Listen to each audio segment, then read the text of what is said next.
Bueno, buen día a todos. Hoy vamos a retomar un poquito nuestro tema. Nosotros habíamos quedado con con las tres revoluciones teóricas que cuestionaban la psicología experimental de Wundt. Si recuerdan, yo había hablado de la teoría psicoanalítica como una de las teorías más revolucionarias para la época. Bueno, hoy vamos a empezar a profundizar un poquito en ella. La teoría psicoanalítica fue creada por Sigmund Freud, por eso se lo consideró el padre del psicoanálisis. Nació en mayo de 1856 en Austria. Tratemos de contextualizarnos en la época. Era una época en que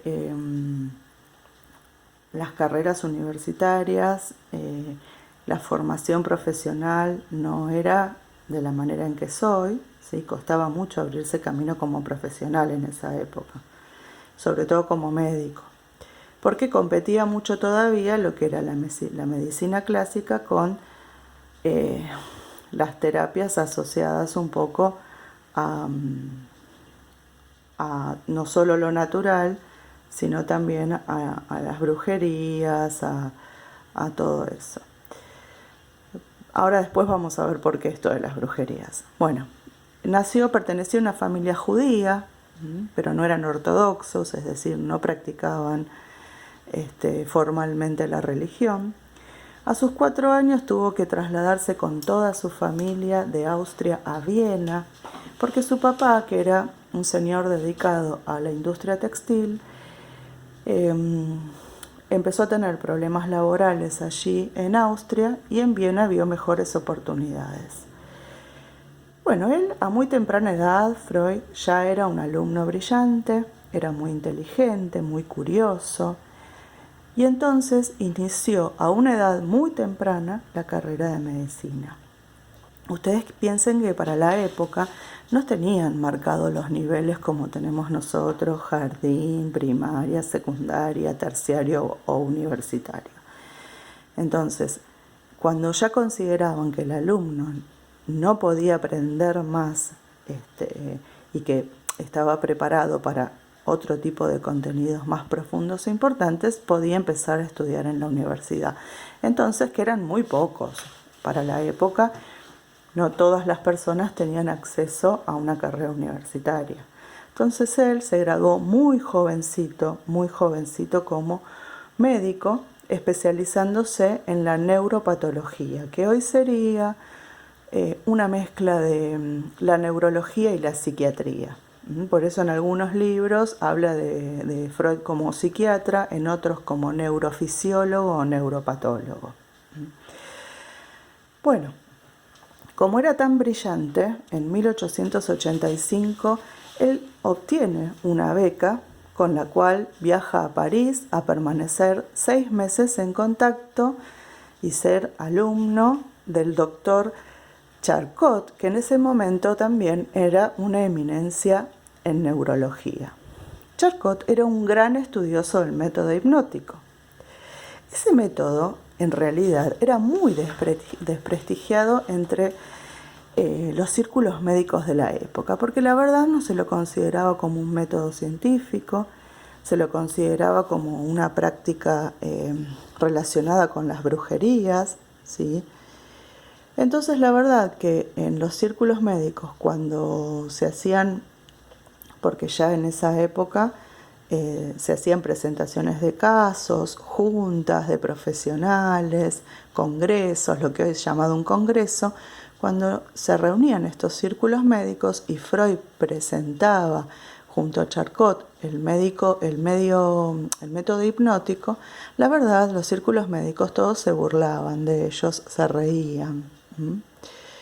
Pero la realidad es que con este método fueron avanzando y logrando grandes resultados. Bueno, este método hipnótico comienza a tener un acercamiento a los casos de histeria, al estudio de la histeria. La histeria empezó a ser evaluada por Charcot y continuó siendo evaluada por Freud porque en realidad les despertaba a ambos, sobre todo a Freud, dos preguntas muy importantes. Primero, las pacientes histéricas, recuerdan que yo les dije que en su mayoría eran mujeres, porque a la histeria justamente su nombre viene de hystericon, que significa útero, por lo tanto en un principio se las consideraba como trastornos exclusivamente femeninos. Y lo que hacía era tener una serie de síntomas físicos, sobre todo, que no tenían ningún tipo de explicación clínica. Es decir, que no le encontraban una causa clínica y entonces, en este caso, Freud pensaba que todos estos síntomas debían tener un origen inconsciente, ¿sí? Por eso él dio como concepto muy importante de su teoría el inconsciente. Entonces se preguntaba, ¿había una vida psíquica inconsciente? Vamos a abreviar inconsciente con ICC, ¿sí? ¿Había una vida psíquica inconsciente capaz de generar esos síntomas de la cual la paciente no tenía noticia? Es decir, la paciente que venía con parálisis o que venía con tos o mutismo, con toda una serie de síntomas de ningún tipo de origen clínico, no se lo podía explicar de esa manera. ¿Tendría que ver con esta vida psíquica inconsciente que lo generaba y la paciente no tenía ni idea? Bueno, y después, ¿cómo llegar entonces a ese material inconsciente y encontrar el motivo real que desencadenó los síntomas para superarlos?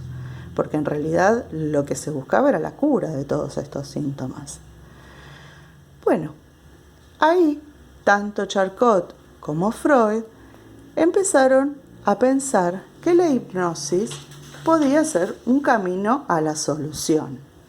La hipnosis era un mecanismo, ¿no?, que en algunos casos lo que hacía era permitir superar la barrera de la conciencia, que lo vamos a abreviar CC, conciencia, y así llegar a todos estos contenidos inconscientes, vamos a llamarlos entre comillas olvidados, después vamos a llamarlos reprimidos, de la vida de una persona. Es decir, la persona tenía todos estos contenidos inconscientes que no llegaban a la conciencia, de los cuales entonces no tenía registro, y que de alguna manera, mediante la hipnosis, podían empezar a salir. Entonces, este método hipnótico era como entrar en una otra parte de la mente, de la cual la persona no recordaba nada cuando salía del trance hipnótico. Mientras tanto, empezaba a relatar cuestiones que se relacionaban con este contenido inconsciente guardado bajo 20 llaves. Entonces Freud, con los hallazgos de su colega Charcot y su experiencia con pacientes histéricas, formuló la gran hipótesis, que luego la terminó confirmando, que el inconsciente es una instancia psíquica que escapa a nuestro conocimiento directo, pero que es fundamental en nuestra vida. Allí, en este